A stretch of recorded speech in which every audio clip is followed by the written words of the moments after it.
आई के पहुँचे रामा जादूगर के कुटिया हो।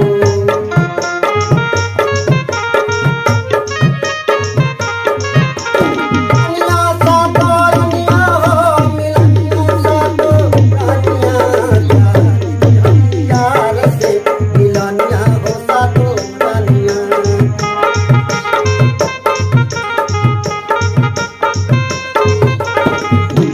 हिलावा निकलते हो राजा भैला अपने रूपवा में।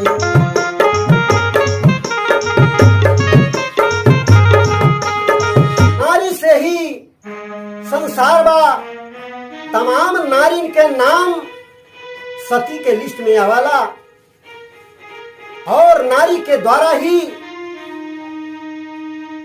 ये संसार के उत्थान बा। तमाम ऐसा नारी भैली जौन की यह संसार में अपने नाम के ऊंचा कैली, अपने नाम के रोशन कैली। सती अनसुईया, सती सिलोचना, सती सावित्री, तमाम लोग ऐसा नारी मिलली जे की अपन कीर्ति संसार में फैला गईली। लेकिन यही संसार में कुछ ऐसा नारी बाड़ी जे की अंदर से अपने विचार के गलत कही रहले बा, या नाते है बाती के कहे के परल। एक राजकुमार बना धर्मसेन नाम का, वो रोजाना गुरु के यहाँ पढ़ाई करे जाता है। पढ़ाई उनकर पूरा भइल बा, जौने दिन वापिस अपने महल के जाता है। अब वही दिन रास्ते में वो सुंदर नारी मिललिया। कहली से राजकुमार रोज कहाँ जाला? हम गुरु जी लग पढ़ाई करे जाइला। कहली बतावा कौन कौन पढ़ाई कैले बा? कहना हम बहुत कुछ पढ़े बानी। लेकिन वो नारी कहतिया का तिरिया चरित्र पढ़ले बाड़ा? कहना अरे तिरिया चरित्र कहते भाई हम नाम नहीं सुनले बाड़ी। नारी कहतिया सब कुछ पढ़ल बेकार बा। जब तिरिया चरित्र नारी पढ़ला तो सब पढ़ाई बेकार बा। जाए अपने गुरु जी लगे तिरिया चरित्र का पढ़ाई कर जावा। तिरिया चरित्र पढ़े गुरु घर जाई।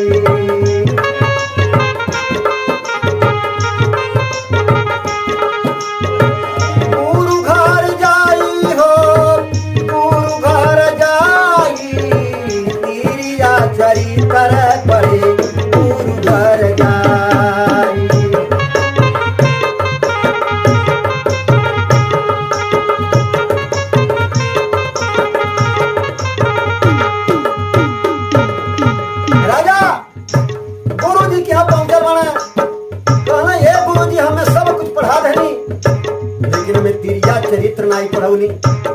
गुरु जी कहना ये बेटा अरे कौने तू झंझट में पड़ गईला, उठे हमें परेशान बाड़ा। राजा कहना नहीं गुरु जी हमके तिरिया चरित्र पढ़े के बा, और क्या है जैसे हो हमके तिरिया चरित्र पढ़ावल जा। गुरु जी समझावत ताने महाराज अरे तिरिया चरित्र बहुत कठिन बा, सबके बस के नहीं, सबके बस के नहीं।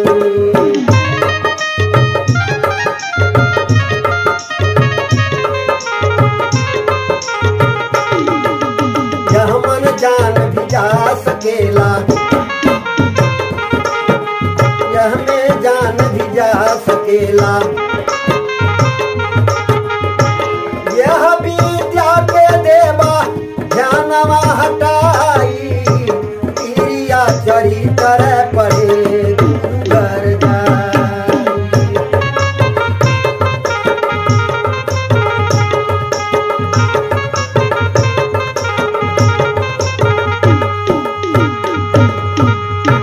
गुरु जी समझावता है चला अरे बहुत कठिन विद्या बा, अरे मन के जान के भी खतरा होला।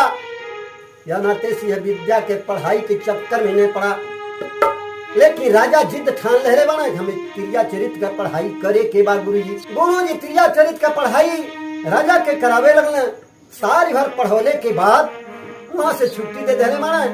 लेकिन एगो गुटखा देने कि कहीं अगर ये गुटखा अपने कान में लगा ले बा तो जैसन चाहबा तैसन रूप तुहार बदल जाई। गुटखा लेके राजा अपने महल में आयल बना। दिन भीतर बा, लेकिन रात के जब समय भइल बा और आधी रात के जब समय भइल तो राजा अपन राजमहल के छोड़ देने बना लेकिन काहे खर्ती छोड़ले महाराज। आधी रातिया हो रामा आधी रातिया राजा करे लो जनगरानी आधी रातिया।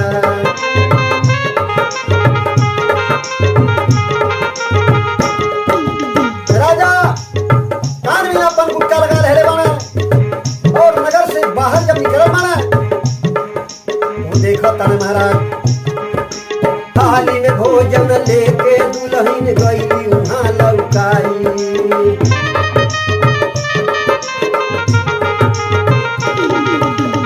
समर दुल्हनिया राजा के कहले रहल कि क्रिया चरित्र पढ़ले वाला जाके क्रिया चरित्र पढ़ियावा। दुल्हनिया के देखा था थाली में भोजन सजा के आधी रात के समय में चल देले बा जंगल की तरफ। राजा अपने कान में गुटका लगा रहने वाला वो दुल्हन राजा के नहीं देखा दिया, लेकिन राजा वो दुल्हनिया के देखा था मनवा में सोचा था महाराज थाली में भोजन लेके दुल्हन गई लौटाई। रहिया जंगल के जाला राजा ध्यान लगाई कहवा दुनिया जनानी आधी रोटिया।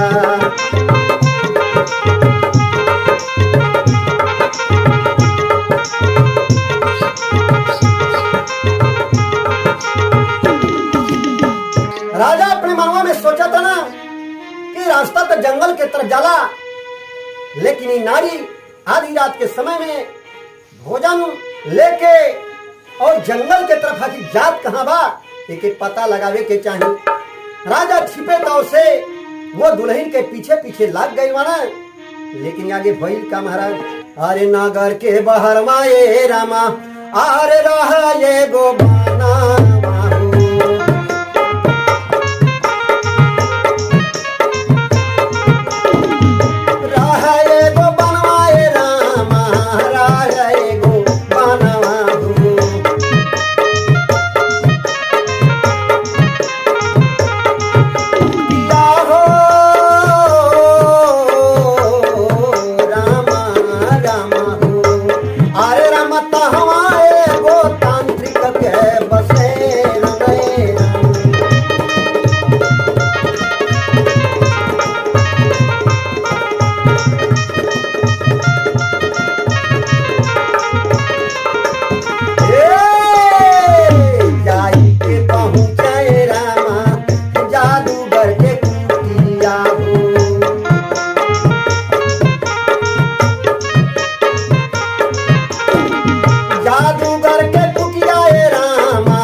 जादूगर तुरंत बोलल बा कावने करवा हो भइना ए तानी हो देरिया हो।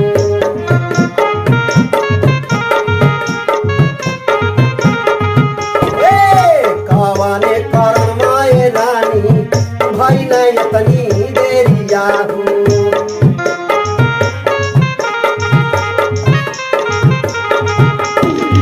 भइना ए तनी देरिया ए रामा भइना ए तनी देरिया हो।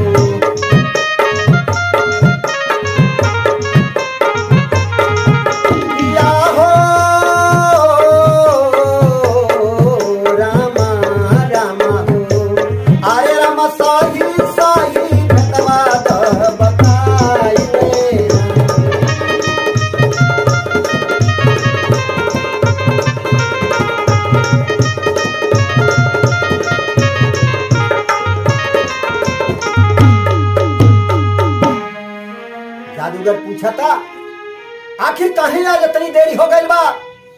लेकिन दुल्हनिया वो जादूगर से बतावत काबा महाराज, अरे हमारे यहाँ नवैया घर में अइले हमारे यहाँ नवैया, घर में अइले हमारे यहाँ नवैया, हमारे यहाँ नवैया, हमारे यहाँ नवैया, घर में अइले हमारे यहाँ नवैया।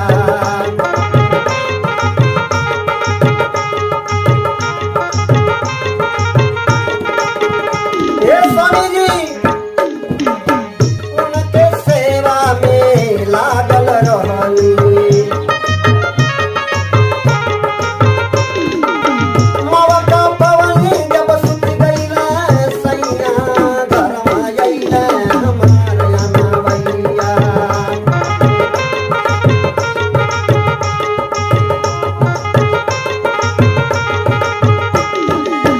आज के रतिया भर होई है मिलनवा,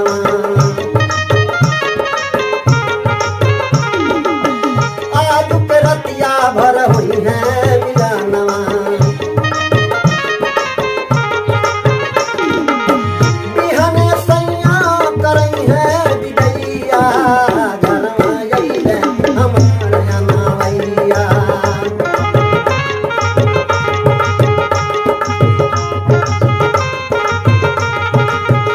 तांत्रिक बोला था ये बताओ थे अपने दुल्हा के चाहता रे, आखिर हमके चाहता रे।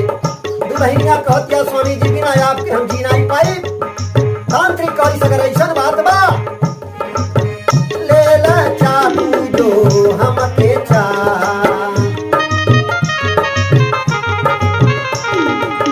कि हम आवा वो कर काट के गटैया, घर में अइले हमारे यहाँ नवैया।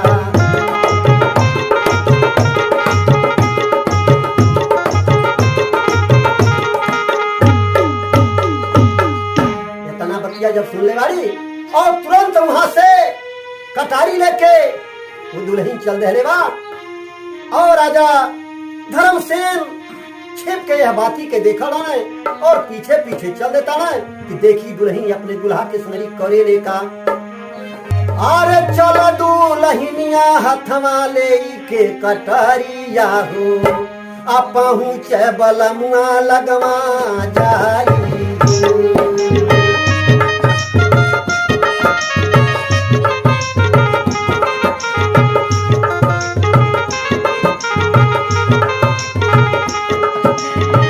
चला दुल्हनिया हाथे ले के कटरिया हो, पहुँचे दुल्हवा लगवा जाई हो।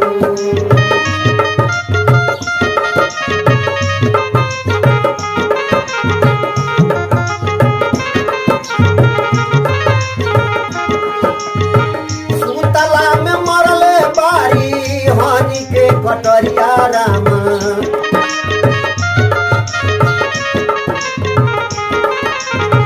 सुतला में मरले बारी हानि के कटरिया रामा।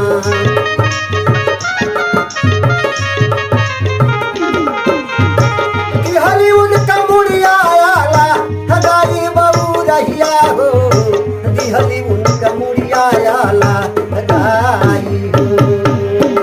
सुतला में मरले बारी हानि के कटरिया रामा, देली उनका मुड़िया आला हजारी हो।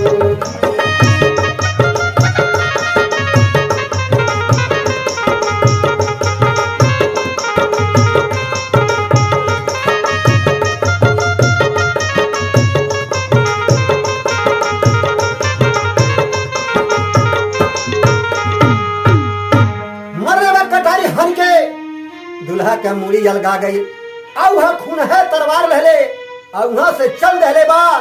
फिर वह तांत्रिक के पास जंगल में, और राजा छिपे तौर से यह बात के देखो ताने महाराज। खावल धूपल पहुंचल बारी, तांत्रिक लगमा जाई, तांत्रिक लगमा जाई।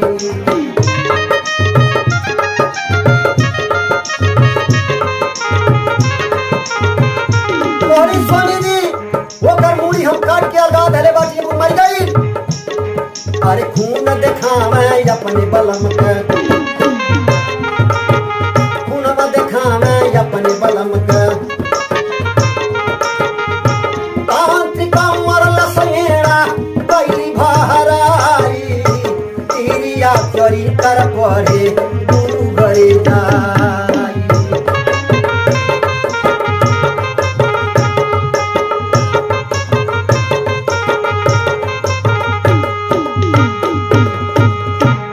तांत्रिक मरले बाईड़ा भरा परली, बोलर बहरे चंडालीन। जमन दुल्हा 7 फेरा डरलस, 7 जन्म जिए मरे के वादा कैलस, तोर दुख सुख जनलस, तोने दुल्हा का हित नहीं भइले, कहते हमार का हित होबे। आज के तारीख से फिर हमारे दरवाजे पर लौट के आए न, नहीं तो के हम जान से मार दे। यहाँ से दिल हुई वापिस भैया। अब वही राती जाई के अपने दुल्हा के लहासी पर पहुंचल, या तो कैलस का महाराज भाई के लहसी आए रामा आकारेली हो रोदाना।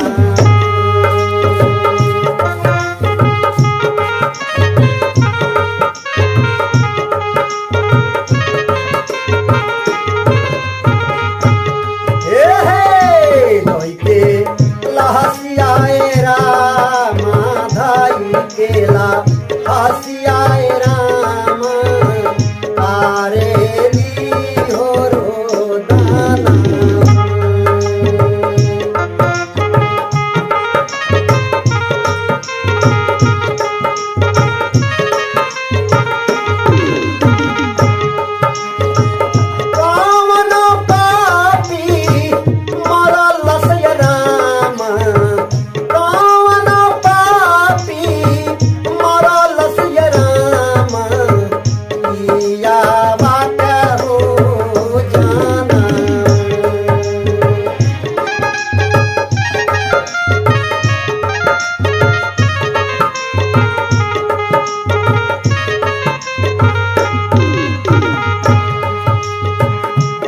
सब गंगा का लोगवा हो चल, सब गंगा का लोगवा सुनी के हो रोदाना।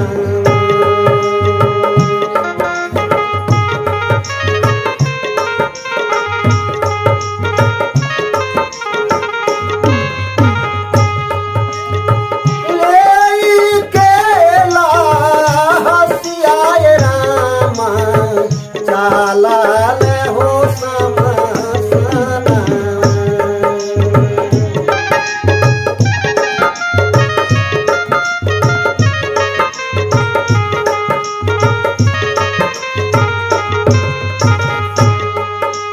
वह दुल्हन जौन अपने दुल्हा के कटारी से मार के मोले बा, लेकिन वह दुल्हनिया बोलत का बा महाराज, अरे कैसे हम जिया बेरा, कैसे हम जिया बेरामा बिना हो साजना।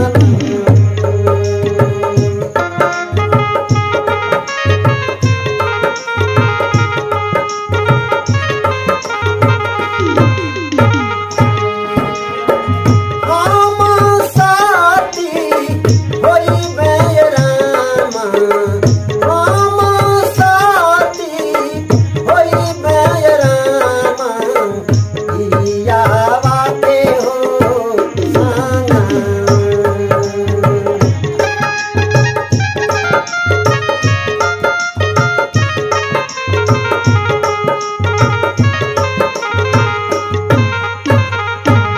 गांव का लोग जाके नदी पर चिता सजा दे बना, और वह चिता परे लहासी के जब सुतौले बना, वो दुल्हन वह लहासी के संहरी चिता परे बैठ जातिया, कहतिया हम अपने दुल्हा के साथ में सती हो जा, और बिना दुल्हा के हमार जीवन बेकार बा।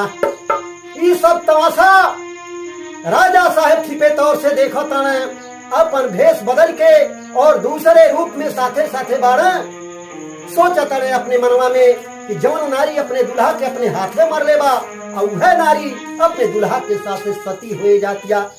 लेकिन राजा एक भाषा वहां बोला बना दुल्हनिया के सुनाई के धीरे से, प्रिया चरित्र में जाने कोई दुल्हा मार के सती हो। ई बतिया जब दुल्हनिया सुन ले बा कहली तू हम ही के बोलत तारा, लेकिन एक बात बा, कहीं अगर जरूरत आ जाई अनजाने जगह ही परे, कहीं आसन लगावे के होई बैठे खोई तो बिस्तरा झाड़ के उकरे बाद वह पर बैठिया।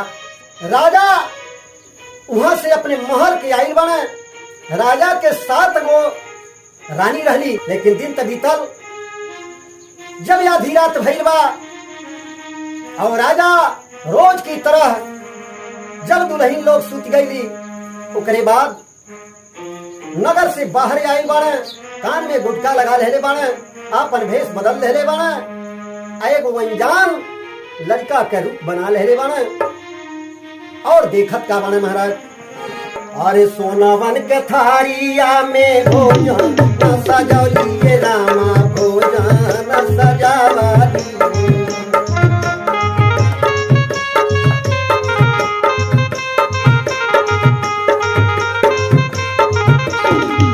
सोनावन के थारिया ये रामा, भोजन न सजौलिए रामा, भोजन सजावाली हो। चाली दिहली यार से मिलनिया हो सातो रानिया।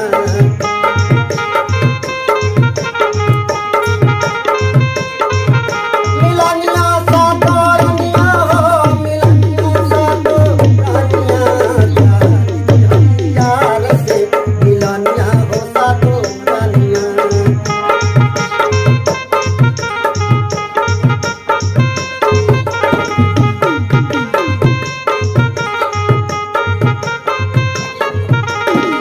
पारली नजरिया राजा सोचे अपने मनवा,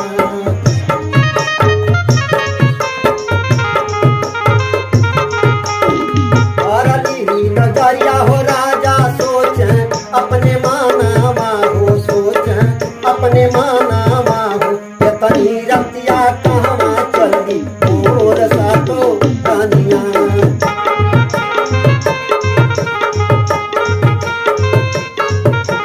मोर सातो रानिया हो, मोर सातो रानिया। यतनी रतिया कहवा चली मोर सातो रानिया।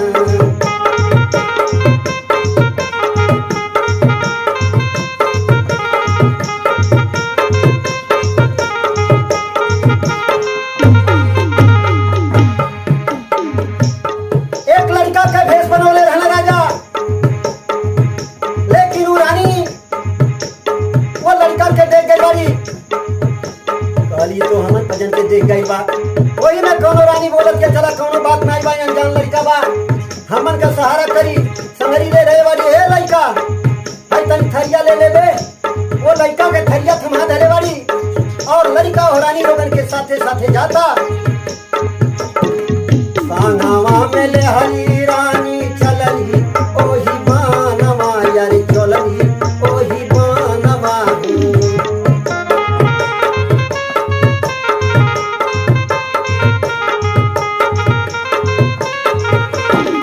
सांगवा में ले हरी रानी चलली, ओही बानवा हो, चलली ओही बानवा। पहुंची गईली जादूगर की या हो सातो रानिया।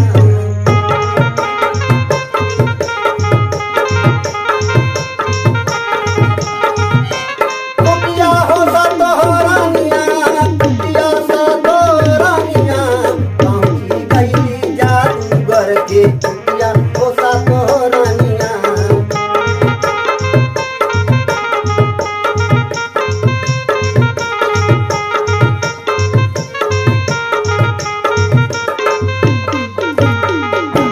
रानी लोगन के साथ में राजा एक लड़का के भेष बनवले रहना और वहां जाके जादूगर के यहाँ जब पहुंचल बा वह तांत्रिक के घर में, और तांत्रिक जब देखले बा रानी लोगन से बोला था ई साथ में कौन बा।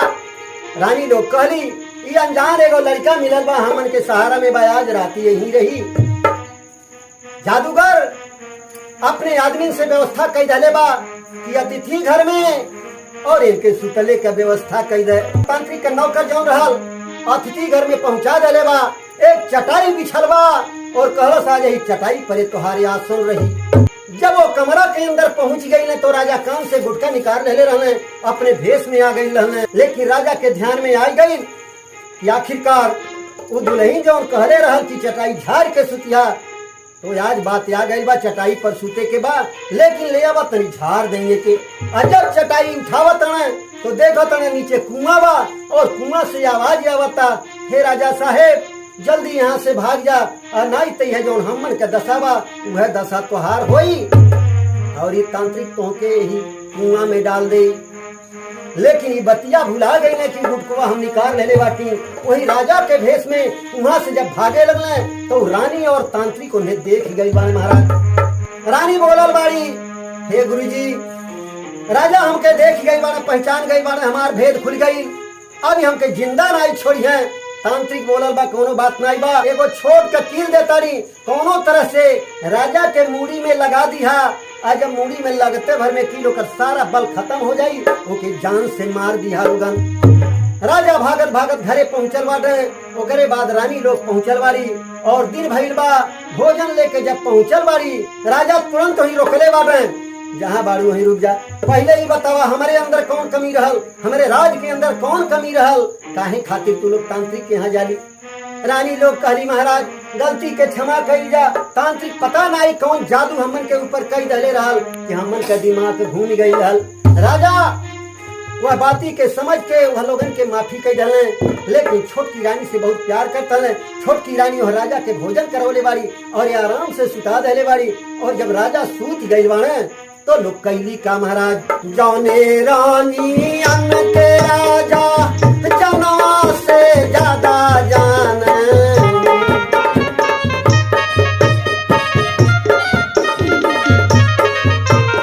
जौने रानी अन्न के राजा जना से ज्यादा जान, तू है राजा होई गई जनवा के घतिया।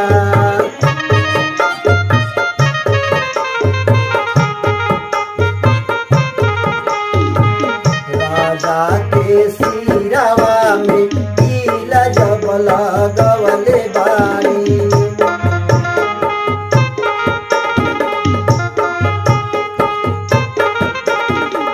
राजा के सिरवा में कील जब लगवले बाड़ी, जान मारे चलली ऐसन माई गईल मतिया।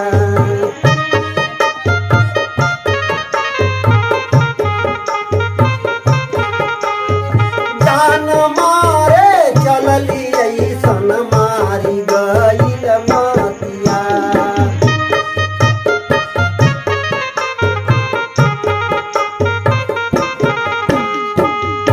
रानी लोग चलल वाली राजा के जान मारे खातिर राजा कोनो तरह से वहां से छुड़ाई के अब भाग पर बने। भागत भागत जाई के गुरु जी के पास पहुंचल बाड़े। गुरु जी हमके बचा नहीं, नहीं तो अब हमार जान बचे वाला नहीं बा। रानी लोग हमने मार दी है, जान से मार दी है, हमारे मुड़वा में कील लगा दे बाड़ी। और गुरु जी अपन ध्यान लगा के देखने बाड़े, कहना कील तो वो तांत्रिक का देहल होखे, हम तो कुछ नहीं कह पाई, लेकिन यह है कि तुमके हम तोता बना देतानी, आ तू यहाँ से निकल जा, राजा सुखसेन के राज में पहुंच जा और वहीं अपन जीवन बसर करिया। काहे से वहाँ तांत्रिक का कोनो जादू काम नहीं करी। अरे तोता बनाई हो तोता बनाई, गुरुजी दिहल तब तोता बनाई।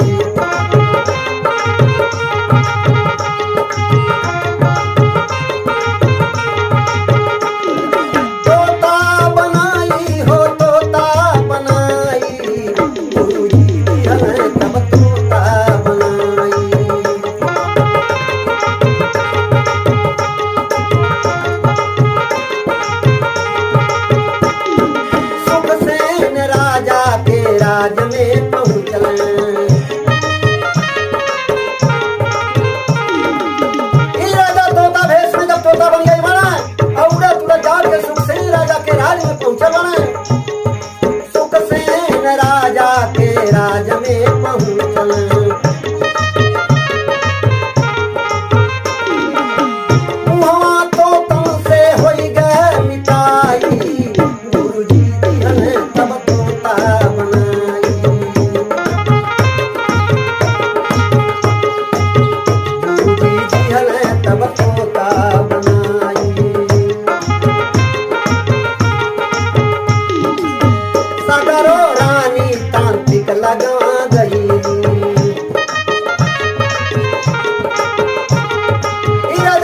देश में सुखसेन के राज में पहुंचल वाला वहाँ तोता लोगन से बिताई हो गई और वहीं अपन जीवन बितावे लगा माना। लेकिन यह मौका पाई के सातों रानी जाए के तांत्रिक में पहुंच गई वाली। सातों रानी तांत्रिक लगवा गई,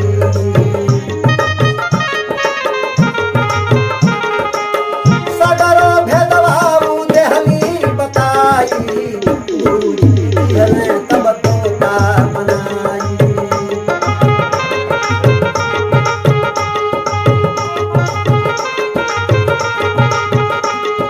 तांत्रिक जब सुन लेगा राजा के सिर में कील लगने के बाद भी राजा भाग गई। तांत्रिक बोलल बा मुनादी लगा गए, एक तोता जी पकड़ के लाई, 5 मुहर पाई, ये तरह से सारा तोता भर के साफ हो जाए। अपने राज में मुनादी करवली, अपने राज में मुनादी करवली। एक तोता लाई दे 5 मोहर पाई, गुरु जी दिहले तब तोता बनाई।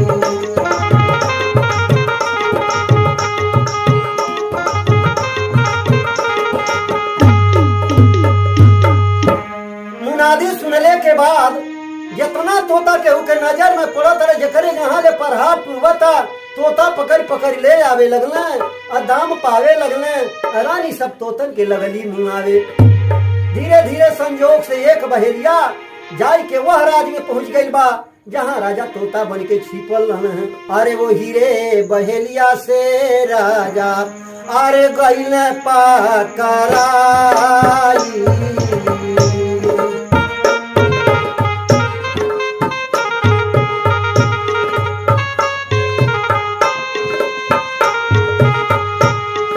हीरे बहेलिया से राजा गया पकड़ाई।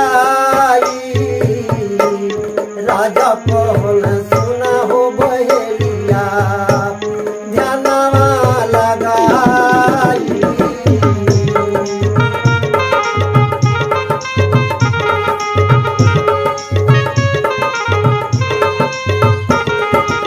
राजा कहले बहेलिया अरे रानी के पास से जब केवल 5 मोहर पैबा, लेकिन यह राज में को मेला लगाला, वह मेला में हमके अगर पहुंचा देता तो तोके हम माला माल कह देती। काहे से वहाँ का राजा बा जौन सौदा नहीं निकाला, जब शाम हो जाला तो राजा खरीदवा लेला। अगर वहाँ पहुंचा देता तो हम अपन दाम अपने कह के तोके माला माल कह देती। रानी जी के बदले देता मेलावा चाहूं पाई।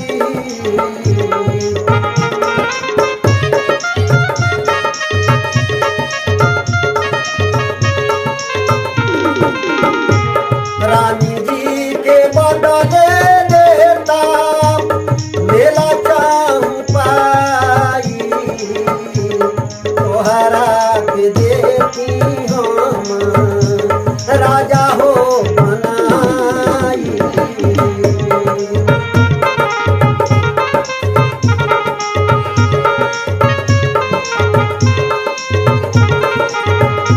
समझ में आ गई बहेलिया ले के बहेलिया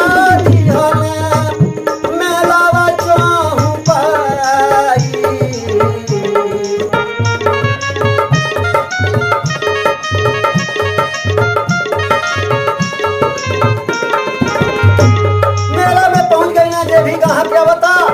बहेलिया कहे दाम यह तोता बताई। तोता ऐसा दाम कहा था कि दमना सुन के सबों से घुस जाता।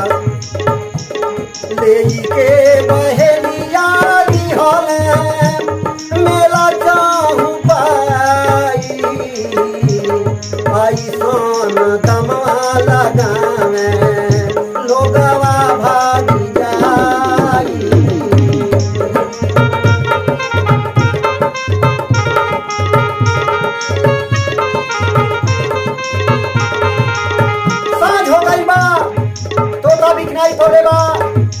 राजा अपने सिपाही से कहने जाके देखा बाजार खत्म हो हो गई क्यों का सौदा बचल त नहीं बा।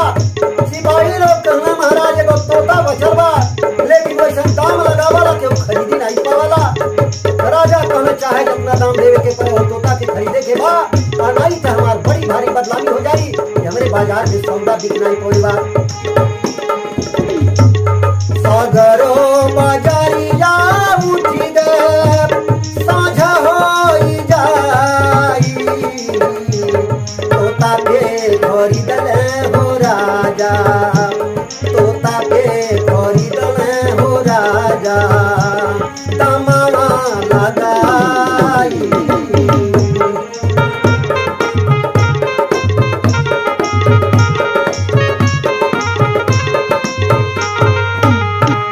राजा साहब तोता के खरीद ले माने, लेकिन राज में ले जाए के जब तोता के टंगवा दे माने, लेकिन कोनो खतरा जब राजा के पास आवता और तोता धड़ाक से राजा के पहले सूचित कर देत बा।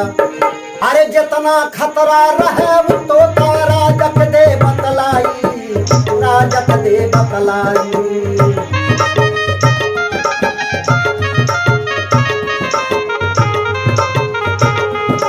ये बतिया जब सुन ले वाली राजमहल में रानी लोग, अरे वहाँ का रानी खुश हो गई। अपने महलिया तोता ले हरी बोलाई, गिरिया छोरी तर पढ़े गुरु घरे जाई।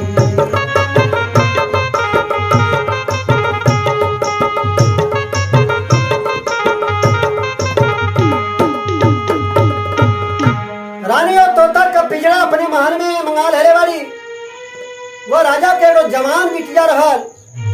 रानी और तोता का पिंजरा अपने बिटिया के थमा धरे वाली, बेटी है तोता का सेवा जतन सब तुम्हारे हाथ में बा, एकर देखभाल अब तुमके करे के बा। लेकिन बिहार भर वो राजा का बिटिया वो तोता के नहवावा तारी के भइल का महाराज। अरे तोता नहवावे हो लगे, अरे राजा के कुमारी हो,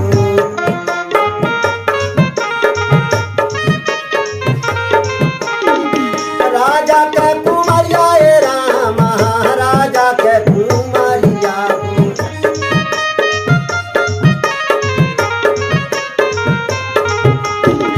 ओ किया हो रामा रामा हो, अरे राम सिरावा में तिलावा दिखाई ले।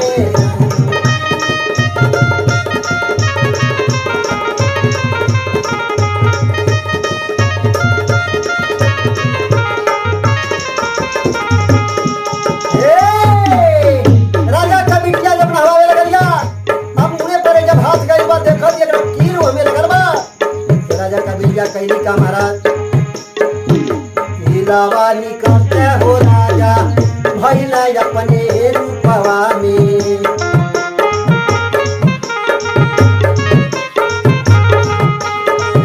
भैला अपने रूपवा ए रामा, भैला अपने रूपवा में।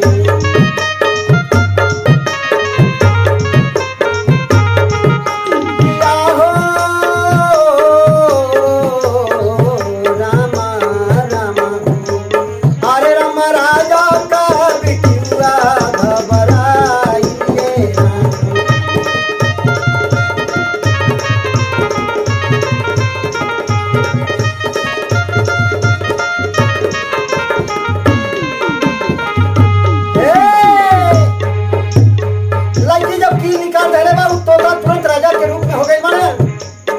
डेराए लगल। अरे बाप रे क्या बात है, राजा कौन तनिको बटरैले के कार नहीं बा, और तुरंत ही कील फिर हमारे मुंह में लगा दे और रात के समय में सारा बात तुमके बता दे। ए सिरावा में कीलावा हीरा से लगाई,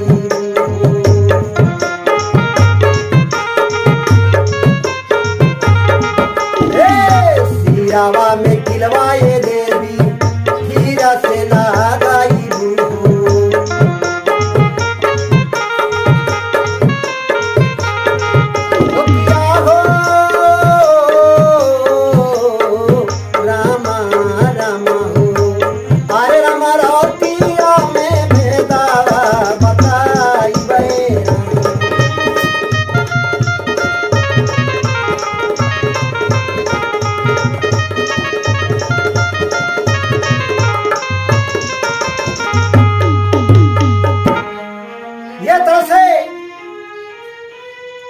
का बिटिया वो कील के फिर सिर में लगा दलिस।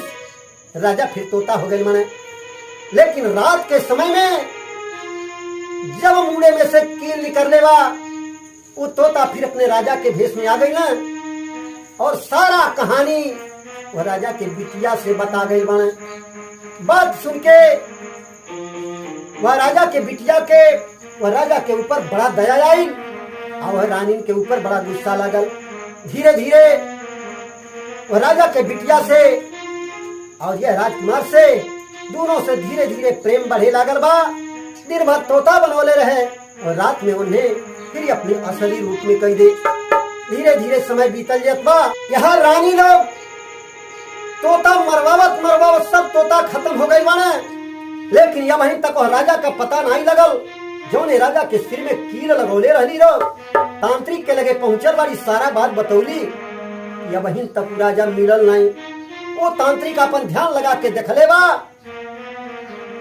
बोला था कि वो राजा जाग के सुखसेन के यहाँ तोता बन के और उनके राज में बा जुगाड़ बनोले बा कि सब लोग नचनिया बना, हमन पचन एक नाच पार्टी खड़ा कर जाई और चल जाई और राजा की यहाँ नाच दिखावल जाई।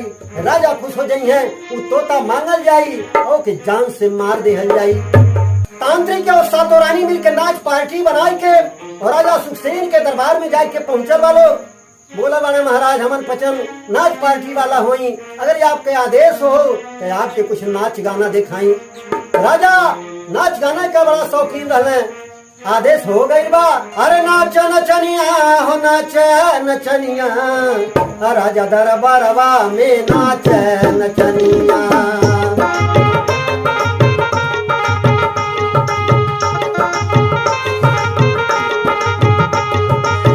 तांत्रिक अपने तबला बजावे, सातो रानी अब भैली नचनिया, राजा दरबारवा में नाच नचनिया।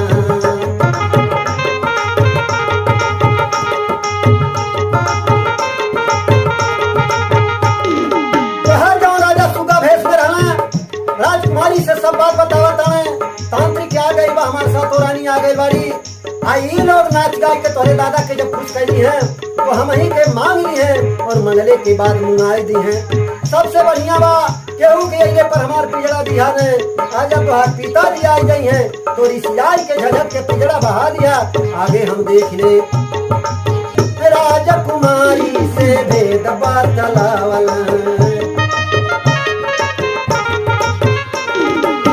तो कहे बची नहीं मोर जिंदगनिया, तो कहे बची नहीं मोर जिंदगनिया, राजा दरबारवा में नाच नचनिया।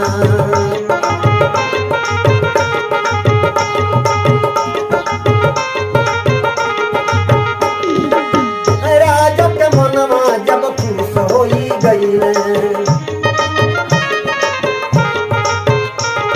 नाच खोकर है बा। देखत देखत राजा खुश हो गई ना, कहना जवन मांगे खो मांग ले हमारे दरबार में। लेकिन तांत्रिक कहले बा आपके दरबार में लोग जल्दिया सुगा आइल बा, वही सुगा के ले रहल जा। राजा सिपाही के भेजले बाना, लेकिन सिपाही वापिस आ गए सुगा जब पकड़े नहीं और राजा अपने जाए के पहुंचल बाना। महाराज राजा के मनवा जब खुश होई गई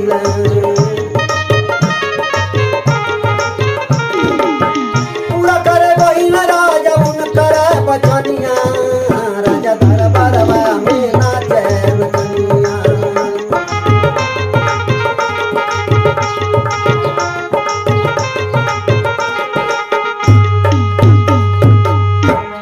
राजा अपने बिटिया लगे गए बना। आज जब तोता के मंगले बना तब भइल का महाराज, अरे राजा मंगल है जब तोता के पिजड़ा दे हरी बहाई, पिजड़ा दे हरी बहाई।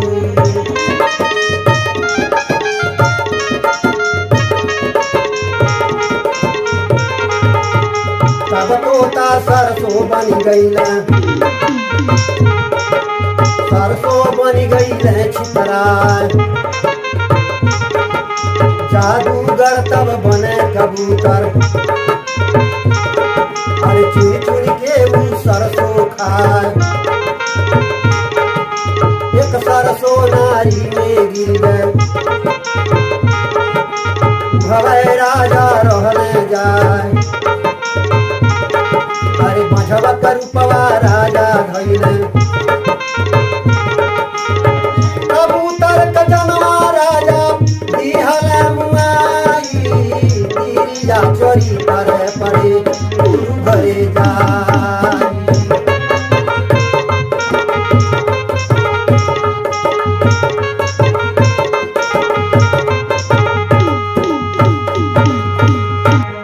राजा का बेटी जब सुगा का पिंजरे बहौले वाली तो सरसों बन के एकदम छितराई गई बा और तांत्रिक बड़ा चलाक रहल और तुरंत कबूतर बन के और लगल सरसों भीन भीन खाए कि राजा के यही गाँव आ देवे। लेकिन एक सरसों छटक के नारी में गिरल रहल और वह सरी राजा रहने और तुरंत वो राजा बाज के रूप में आई के और वह कबूतर के जान से मार दे बाने और फिर अपने तोता के रूप में हो गई बाने। लड़की पहुंचलिया और तोता के सिर से जब कील निकलले बा और राजा फिर अपने रूप में आ गए बाटे। राजा के रूप में बतौले बाने महाराज हम कहीं के राजा हुई लेकिन हमरे साथ ऐसा ऐसा लोग गद्दारी कैले रहने और हम आपके बेटी से प्रेम करीला। राजा अपने बेटी से पूछले का बेटी बात सही बा? कहे हाँ पिताजी हमन पचन के दोनों जनी में प्रेम बा। राजा वो दोनों लोगन के आपस में शादी कर दे बाने। शिव दास प्रेम